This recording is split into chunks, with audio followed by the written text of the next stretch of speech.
everyone, and welcome back to The Things We Know. Today, we're talking about something that comes up constantly in our own lives, in our coaching work, and certainly in conversation with other women that we love, and that is pace. And specifically, what it means to make peace with a pace, with your pace in particular, in a world where we've been trained to think we're constantly behind, we're too slow, we're not doing enough. So, this episode isn't about giving up ambition or opting out of life. It's about learning how to live, work, care, and grow at a pace that's actually sustainable and also might be different than when you were younger. Yeah. And I want to add something right away because I think this matters. I think making peace with your pace. It doesn't mean disengaging from, something you care about or lowering standards or deciding you don't care anymore. But I do get a lot of laughs out of the I don't care club. I do, But yeah. for me, it's been about recognizing that different seasons of life require different speeds and that forcing myself to keep up with an external clock that has often come at a real cost to my body or doesn't apply to like families with, non-neurotypical, members of stuff, my relationships and my sense of self. And honestly, like it is all maybe becoming a conversation because of end stage capitalism, right? And just like the programs that we plugged into, because that's, how we grew up. And we're not poo-pooing achievement and working hard at something either, like at all. It's just like sometimes there are seasons of life, entrepreneurship, professional life growth where you lean in and you double down and you go like you do these 90-day runs and you make something happen. We're not saying don't do any of that. We're just saying that like that's not sustainable. And Right. sometimes if you ever read, Confessions of the Dying, which is a great book, sometimes like you could miss a lot if you don't adjust your pace.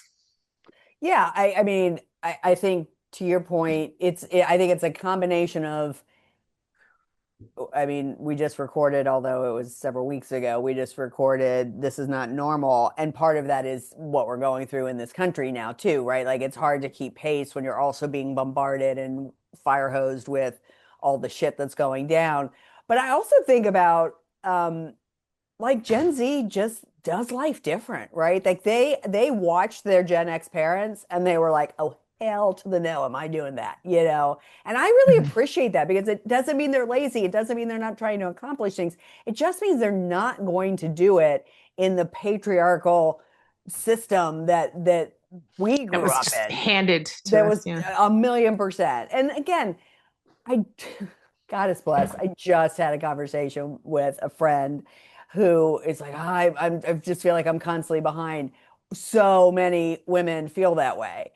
They're behind where they thought they'd be. They're behind other people. They're behind some invisible timeline that never really gets named.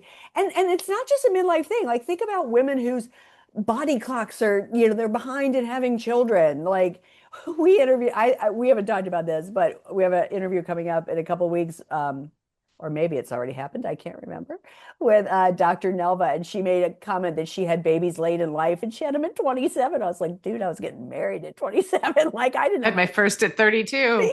Yeah. Me too. But again, so pace becomes this quiet, persistent metric for worth. Faster equals better, slower equals failing. And that story gets reinforced everywhere. Yeah. Especially in midlife, Yes. especially at the time where it Mm. should be really fun to like either slow down or speed up in a fun way or whatever. It just like boom, there comes the metric. What? Hmm. So when responsibilities, start stacking up instead of falling away, I think that's an opportunity to be like, wait. Like, what is this pace that I Well, was so used to that I was just applying to everything? Like, right. there's caregiving. I, I, I want to stop on like, I'll finish the sentence. I'll come back to it. But like on caregiving alone, you and I have had this conversation again. I don't know when this lands, if it's already happened or if it's coming up, but great conversation with my sister to tune into that we'll have because I think because people did have kids at the ages we did and even Yeah. later, the window between caring for your kids and launching them and caring for your parents is small or overlapping. Yeah. And as one of my friends Sandwich says, it's like generation. the parenting elevator, right? Yeah. Like we take it upstairs and take it downstairs. So caregiving, health changes, kids, again, aging parents. I think that kind of goes with caregiving, but caregiving does go with, parenting or having family members with disabilities who might need care. Work that feels more complex instead of less, because a lot of people who did switch careers are still deep, either in, like some intense work, or they've, launched things of their own. And that's just, Right. 24/7. So the expectation is that we should somehow speed up. Why? So that we can retire. I don't know. You know what I mean? Like, so just as our lives require more care and discernment, they're like adjusting to, for people who are needing to adjust to menopause or to health issues or just even empty nesting and all of that. Like this pace that was sort of prescribed never took into account all the ways we need to slow down to catch up to it and be present to it. And so this just really begs a good conversation about how to pace with that, how to speed up and slow down. It also just dawned on me as you were saying that conversation that we have in our little Queens thread quite a bit. This Yeah. pace, spoiler alert, created by the patriarchy. And I know Yeah. y'all are probably tired of us talking about it, but think about it. This pace works for somebody who has a wife. Right. I don't have a wife. Do you have a wife? I don't. I I'd like don't. one. I know. I always say that. My husband even says that. He's like, You "I'm need a so lucky wife? I have a wife." And I'm like, "I do love that you bring me coffee. That is awesome." Thanks for thinking of that. That's great. So this is where Cal Newport's book, Slow Productivity, seems helpful. He talks about productivity not as like this visible busyness, but as meaningful output over time. Fewer things done better at a human pace, not a machine pace. And I think this is really important as we think about what AI is going to look like, right? So if you're doing a lot of that comparing and despairing with humans, are you also going to be doing it with humans that are using AI in building their business or whatever? Like just take a beat, right? Right. And I think what I appreciate about that concept is how it separates value from urgency. Mm, Because so much of what exhausts us isn't meaningful work. It's performative work. Responding, proving, keeping up appearances, like that. Those are the exhausting things. I notice so much, and I've luckily been having this conversation with more people, that when people just drop the pretense and give you real answers, they're so much more energized than they would be to like show up for something and have the answers. Like, just even socially, that is work. At work too, like, hey, I could take this on. I'm going to need some help with it, or I'm going to need more time with that. Just I think the older we get a little bit bolder and smarter and actually more productive when we're real. I think slow productivity, this idea seems to ask a different question, like what matters and what pace will allow me to do that well without burning out. I And I have a think that those are great questions I would have been afraid to ask in my 30s and maybe even my 40s. Oh, no question. I absolutely. And I had the energy not to ask that question, right? Right. But I have a client, Noylan, you know Noylan as well, and it's Okay. been her entire like 2025 and going into 2026 has been about how do I do this? Like she's younger, a little younger than us, but she's thinking about what does it look like in 10 years from now? What do I want to be creating? Do I even want to still be working? And so getting used to slowing down this pace, she's not being passive. It's very intentional. It's almost an action item. It's almost a verb that she is slowing down. And it does it. She's really clear on her boundaries and discernment.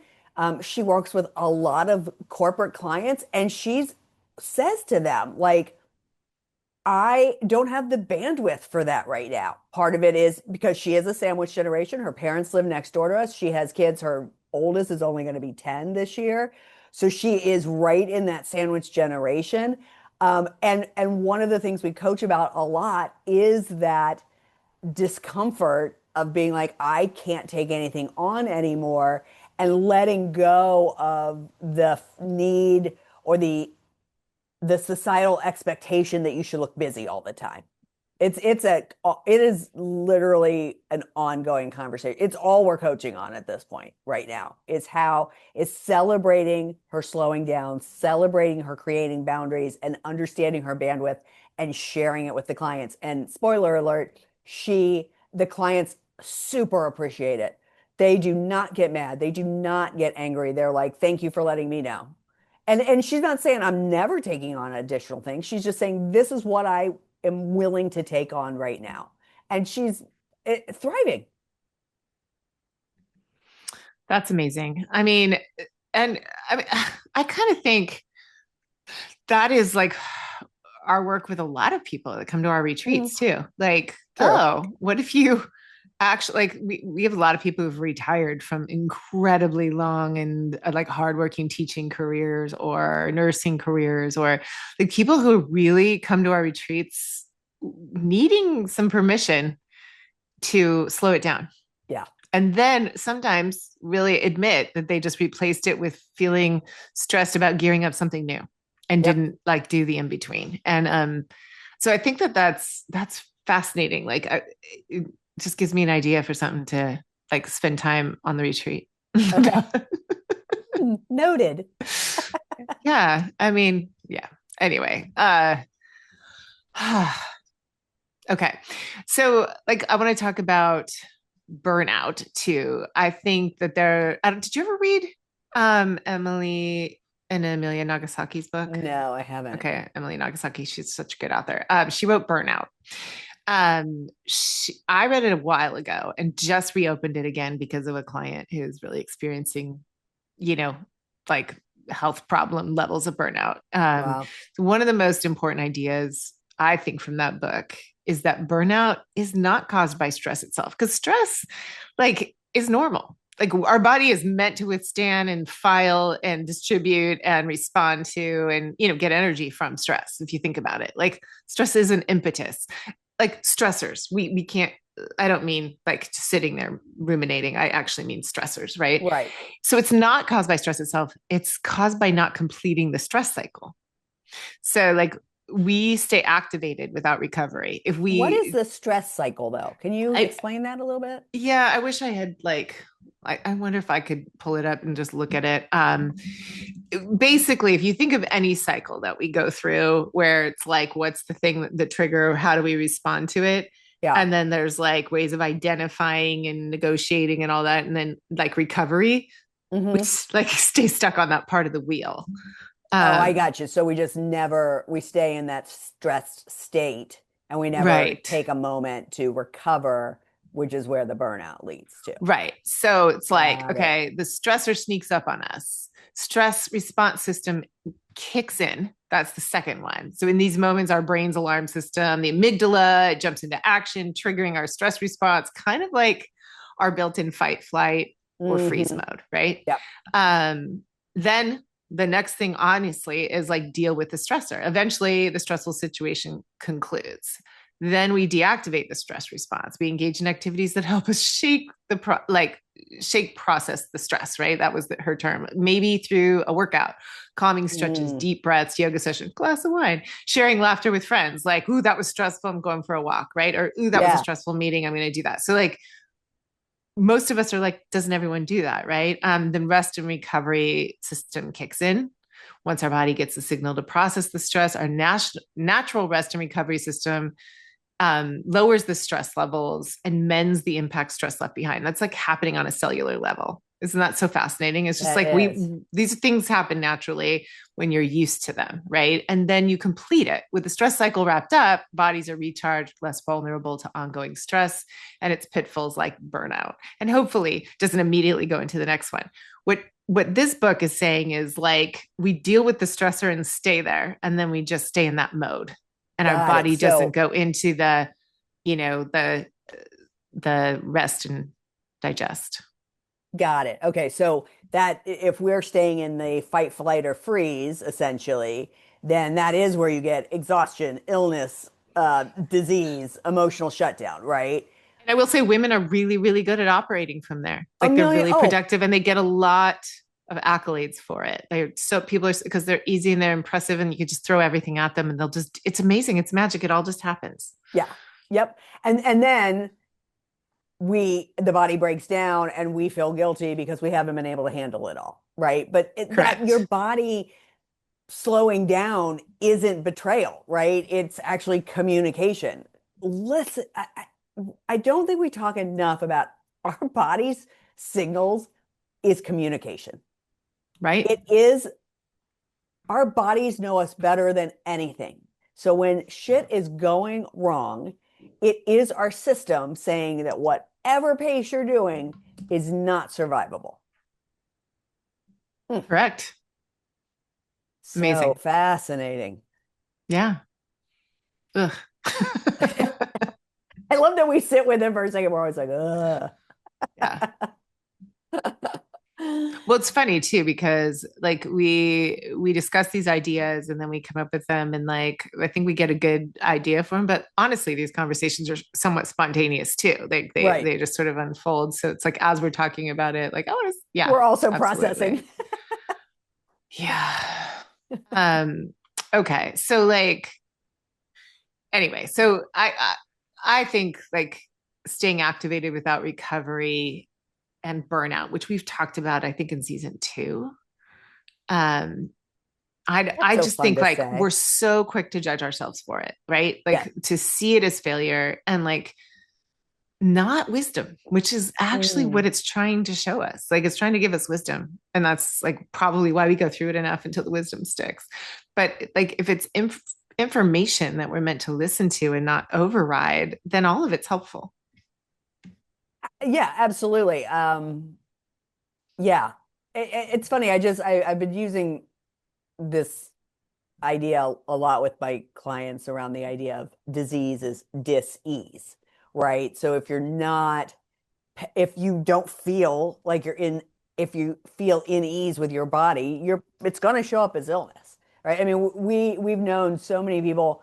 I think one of our mentors, Kari Peters, is classic for just like going, and then breaking a elbow and 10 toes, or getting COVID or whatever. And every time she gets online, it's like, I Yeah. guess my body said I need to stop. We don't Yeah. want you to get to that place, right? Yeah, totally. That's like an example of what I was going to talk about next too, which is like paces that are kind of decided for you, Yeah. like injuries Yep. completely. I've definitely had that happen in life, like where I was I was really smug. I had these two little kids that were really like they're big nappers and they didn't really like Miles came along and changed all of this, but like my first two were so compliant and so like, shy.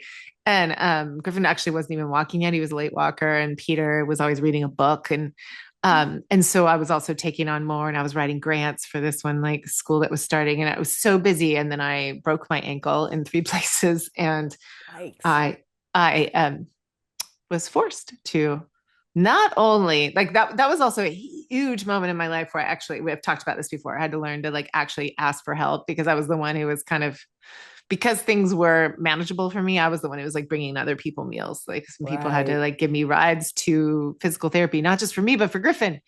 Um, Mm. and um, and mothers and mother and mother-in-law came to help and cook. They were wonderful friends. Like that was hard for me. That was humbling, but so important. It was such an important gift for me and my friends. And then also, what I did is slow down my pace where I was like on the floor with them or really close to the floor with them, like actually seeing how they were changing and we were getting all this time together. And it slowed down my pace to a point that like shifted a lot of things about what came next, including having a third kid. But it's funny because my friend was like, well, I guess you were just laying down anyway. Like, no, it's a little bit more than that. It was definitely like a shift This is of the TMI portion of yeah, this episode. sorry. No, I love it. But like the actual decision that we're like, oh, or the recognition, like we're not done, like with someone else is coming. Like it was this really Oh, beautiful that's so moment. And cute. it just get like a lot was happening in our lives. Dear friends had a daughter who was in dying from brain cancer. God, I hate to even say Mm, that out loud to remember that that's real. And it was, like there was just so much preciousness to life. And I'm sure no matter what, that part of things probably would have got through to me. But because I had to slow everything down, right. so much shifted in our lives because of it. But also, like, I've had to slow my professional pace down many times because of either things going on with my dad or with Brendan shifting jobs or Griffin, right? And like right now, I my pace is so much slower than like what I think I enjoy and am used to. Mm, I always say like Miles is super busy this semester, and I don't know that it's the healthiest thing to say, but I'm like I always like was happier and more and like more successful when I was busy. Like when I stayed mm, in a productive mode, I got a lot done and I felt really good about myself. And so if there are seasons in your life like that, we're not negating that at all. Like right. definitely I can laugh about how oh yeah, when I only have so much time, I make sure I work out. I know when I'm going to shower. I have a day where I'm definitely doing laundry. When those things are a little more open and loose, I'm like, did I shower today? Like it's funny how like a slower pace sometimes does. Like it gets in there and that old voice is like, you weren't that productive. But Mm, what I think is so important, like what we were just talking about, the stress cycle, so much internal work is going on when it looks like you're doing nothing because your body is like regenerating cells and like turning over and processing things into your nervous system. So like external productivity looks like it you can observe it but and you can't observe the inner. And so I think what people are finally learning, or at least me, is that slower paces are sometimes the more profound yeah. work, and learning that, and also really encouraging that with my kids. Like Peter is done with his master's degree and people are like, what are you doing now? And he's like, this is it, because he's home. And I'm like, well, not really. You have research work you're doing, and some of it's paid, some of it isn't. But like that's a huge, huge part of like what links you to your next to the job that you're going to be looking for. And can you just like, I mean, you've been in school for like, 15 years. Like, can you just slow down a little bit and absorb that and be really thoughtful? And yeah, you're lucky you can come home and be here. We love it. And it's great for Griffin. But like honoring that pace and not being like, my dad was like, you should have a job the day after you graduate college. You should start, like that's that generation. Yep. And I think if everybody has, not everybody can, but if everybody has an opportunity to slow down where they can, in what ways they can, maybe it's not with work. Maybe, you can't do that. Or have a semester where you take less classes. Peter was always taking like so many and it really burned him out at one point. you probably Yeah. remember, I do. ended I him do up in the indeed. hospital. Yep. And it's like where we can learn that sometimes the slower the pace, the bigger the work that's being done, like the duck below the surface. Totally. Yeah. Yeah. And you said it, right? Like we have people that come to our retreats who are newly retired and they've lived 30, 40 years at this fast pace. And so their brain just thinks that like, well, I got to be doing something. Right. And the question is always like, says who? And also you are. So Yeah. maybe acknowledging what you are doing versus like versus thinking I'm doing nothing, you know. Yeah. Reframing this for people is probably what we do every day. Yes. And yet, like, I have to do it for myself constantly because I have a desire for getting more done and doing more for like the pod and other things right now. And sometimes it's like, okay, I'm living with the tension of loving my life as it is Mm, and holding the ache for what's not possible sometimes. And that's just, it's like being productive doesn't totally fix that anyway, right? You just have to practice the elasticity of it. absolutely. And again, so it's like being present to what is true versus what society has told you, what you've done for the last 30, 40 years, whatever it is. Again, so many women are carrying that same tension quietly, right? Like they love where they are, but they're feeling pulled towards more. That's great. That's not failure, but it's allowing, right?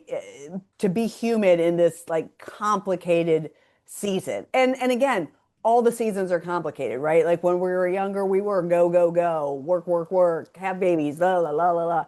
This is a different season, and we have to we have to meet ourselves where we're at versus who we were before, right? I mean, my pace is the same.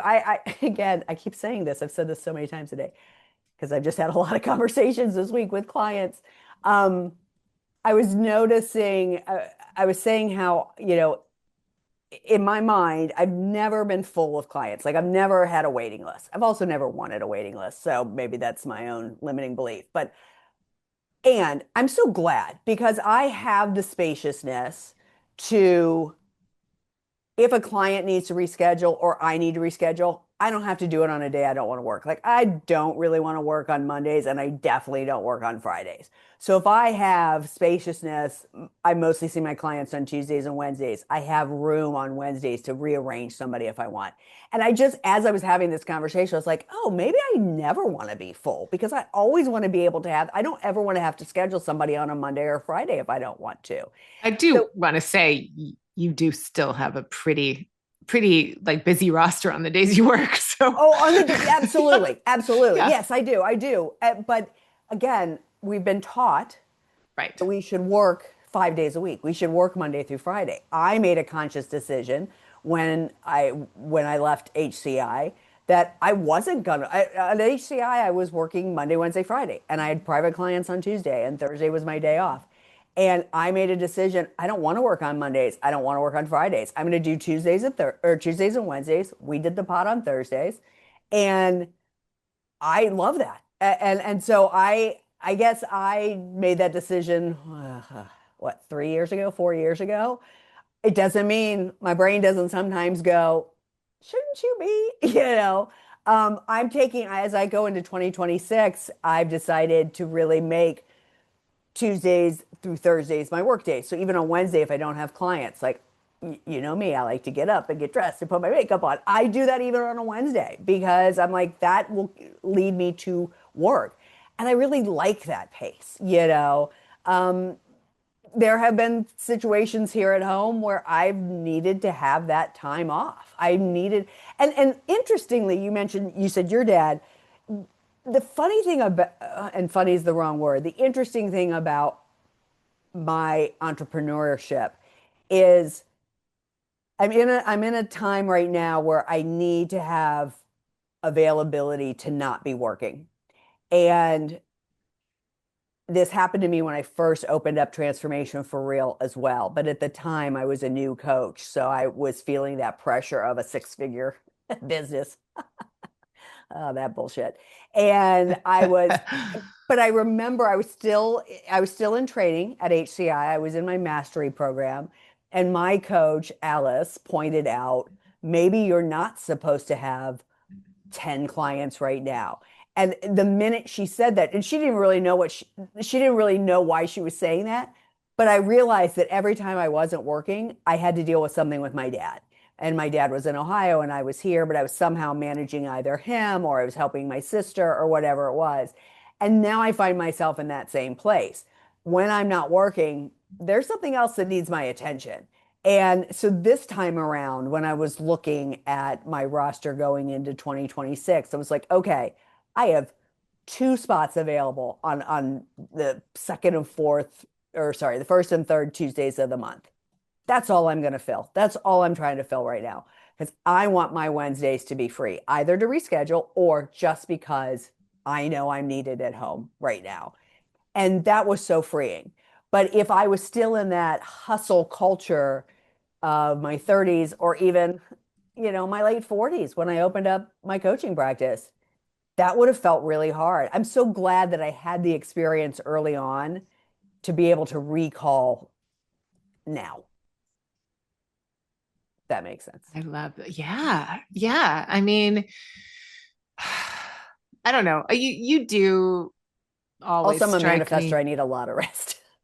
Well, yeah, you do always strike me as being very time organized and good with boundaries and all of I am. that.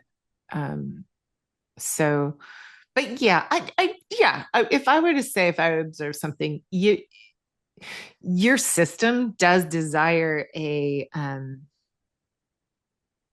like a pace that keeps you entertained.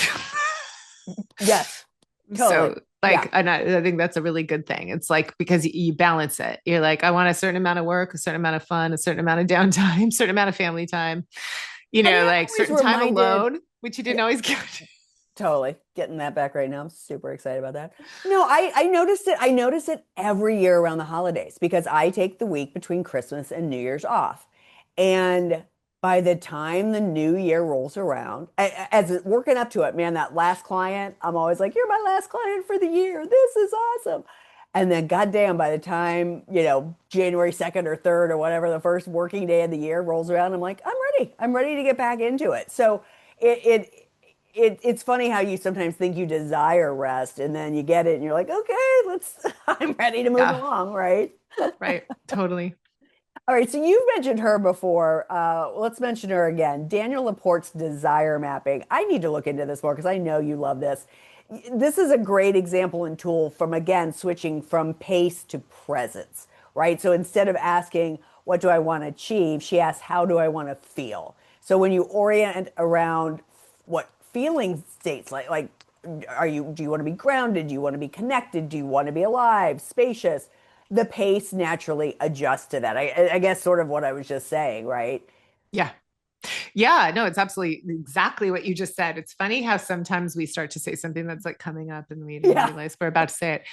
I think that shift was huge for me. It's why I used to get her planner and now it's kind of ingrained into how I do Mm, planning. But it gave me a whole new mindset around planning, even before I needed to reframe the way a lot of things don't go as planned around here. right. Because it allowed me to anticipate how I might feel if I add too much to my task list, right? And to carefully weigh my yeses and nos. Like, because if in the planning you're like, there must be that work going on with, oh shoot. Can we pause for a sec? We Sorry. can. Sorry. So like when I'm doing any sort of planning, if you're in this journaling mode, which I really like about, either starting your day or your week. And I like how she gives a lot of options. It's like for people who are super detailed and it's daily. But even then, she backs up to like what she starts with, like, what's your intention this year? What's your core desired feeling? What's your core desired emotion? Um, how do you want to feel this month, this week, this day? And if you kind of look at it that way, you get really good at curating what you're going to add to that calendar. Like, does Mm, this actually serve that? If you want to feel, grounded or peaceful or strong, like, does this like social activity with people who kind of drain you? Or does volunteering for this one thing after all these years still serve that? Do you want to feel connected? Do you feel connected at doing that, or does this kind of keep you more isolated? So it's, and I'm watering it down, but I think it can go deep in so many different directions. And it honestly is, like, I've talked about this here before, it kind of applies to the like replace your bucket list with a fuck it list. Like, right. like the stress of, oh, I've got to get to that and I'll feel so lame if I don't. Like, okay, but like also you can have those things and fuck it if you don't. And like, what did come in instead? What can you focus on? And, so stop chasing timelines that don't match your reality. Still, it's great to have, like, vision and goals and all that, right? But when desire becomes the compass, I think pace stops being about completing something in a certain way, right? And starts being about alignment and manifesting. And like, if you're really pulling towards you a feeling, it can apply more widely than like a Yeah. specific, mountain you were going to climb. And if you Yeah, do, I that's mean, amazing. it totally sounds like honoring your yes and no's, right? When you say no to something, you get to say yes to something else, right? And Yes. and so that idea of widening, right? This alignment can look slower than we expect, right? Or less frantic. And then there is more room for creativity, choice, presence, Right. possibility. Mm. Exactly. Oh my gosh. I'm just thinking about that. Like, what I know someone who just climbed Kilimanjaro over the holidays. Oh, So shoot. That's I don't cool. think you do that without really like setting your mind to it. She also had to recover from a knee injury and she did it with her husband. So Wow. bucket list items are amazing. Yeah. I don't want to sound like Well, nothing. I mean, Just I think you can't. Do you accomplish your bucket list if you're running yourself ragged with a societally imposed pace? right. Right? I mean, I don't know that you do, right? Like there's always if you follow what society would tell us, and I don't, you mentioned retirement earlier, which retirement always makes me laugh because there's no way in hell we're ever retire. Me and Darren are ever retiring. Um, and I think it's so, but if we're always following that pace of what we think we're supposed to be doing or what we impose upon ourselves because we used to be able to do, I don't know that I would ever make time for something like climbing. I mean, you don't just decide to go climb Mount Kilimanjaro. You have to train, you have to do all that stuff. So if you're going with this imposed pace, you're never going to get to your bucket list. No, that's true. Uh, I think making peace with your pace. It doesn't mean you stop caring or going for goals. I think that's our point, right? Right. It just means you stop abandoning yourself to meet an external standard. And this is an important thing to note because like we as coaches, I think anyone who is a, well-trained coach really helps set up expectations, like create, like really agree and communicate early on that like this is the goal and I'm going to hold up this sign for you at the end and I know you're capable of it. But along the way, we are going to check in and see if that goal makes sense anymore and see if we need to move the target because like something else might become way more important. And Totally. that's the work, like, is really a lot of times, like, I mean, just to neither of us do this kind of coaching, but a lot of times in health coaching, people think what they want is to lose weight, but it becomes very apparent that's what they think they should want. And you get Right. much deeper into like what they need and really want, which is usually Yes. love, safety, and belonging. It's not always just the ethereal things. Sometimes it's like, I want to be stronger and healthier and around for like these things. Or so it becomes a much deeper, different goal. And then weight loss does often happen anyway Right. because the needs get met. So like that's just kind of a different example. But anyway, so it might look like doing fewer things at once or saying no more often, like Lisa just said, or letting something take longer than you planned. Absolutely. But it definitely means listening to your body and the season you're in. Asking what speed feels honest and doable right now, not about what impresses others. Again, it doesn't, when you say it doesn't mean you stop caring, I go back to one of our favorites, right? The difference between not giving a fuck and not giving a shit, right? Like when you are listening to the speed of your body and what feels honest right now, and you're not worrying about impressing others, that means you don't give a fuck if but you give a shit. You give a shit about how you're going to show up for you and your family and your community and what's important, right? This is not about avoiding discomfort. It's about acknowledging what is actually sustainable. Look, Mm. I hoped to God when I got my hip replaced that my life would be back to magically in my 40s. It's not. Once my hip stopped hurting, I realized the rest of my body hurts. So, I'm at the beginning of a new year where I'm changing up exercises and I'm trying to figure out why the fuck does my knee hurt so bad? So it's you have to listen, and if I want to, because working out for me is so much about my mental health, I have to figure out a way to make this sustainable. Mm. I would love to run again. I know that's not sustainable. That's not how my body is built anymore, at 56, Yeah, almost 57. So that's what we're talking about. Honoring yourself. totally. And you know what? It isn't a one-time decision, it's a practice. Like pace is, if anyone's ever trained for a race, like pace is like dropping down, speeding up. Like it is a practice. You have to keep coming back to it, especially when pressure keeps creeping back in and you fall into old habits. So, yeah, I don't think we're saying like slow down. I think we're saying notice when slowing down is actually going to, help you achieve what you want even quicker, believe it or not. We always say slow down to Totally. speed up. Yeah, absolutely. Yeah. So, as you're listening today, we invite you to reflect on where might you be forcing your pace right now? Um, where are you rushing because you have this, because fear creeps in, or comparison, or expectation rather than actual desire? I love that. And what would change if you trusted your pace instead of judging it? Mm. Asking myself that as much as I'm asking anyone. So what might open up if you let this season be what it is? Mm. Wow. Yeah. Yeah.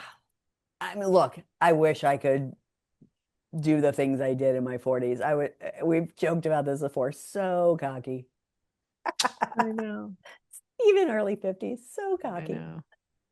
And I'll probably be 60 and be like, oh, that 56-year-old Lisa, what a bitch. Well, I like Ah. 56-year-old Lisa. All right, let's talk about the song that you picked this week. Ah, captures this beautifully. I love her. Thank You by Alanis Morissette. And there's a line that feels like literally it could be the thesis for this episode. How about not equating death with stopping? Mm, Yeah, yeah, I mean, there's also like, how about me enjoying the moment for once, right? Like, I just think it was a perfect song that came to me. I actually heard it recently, so that's why it came to me. I Otherwise, have I it on think the I would have playlist.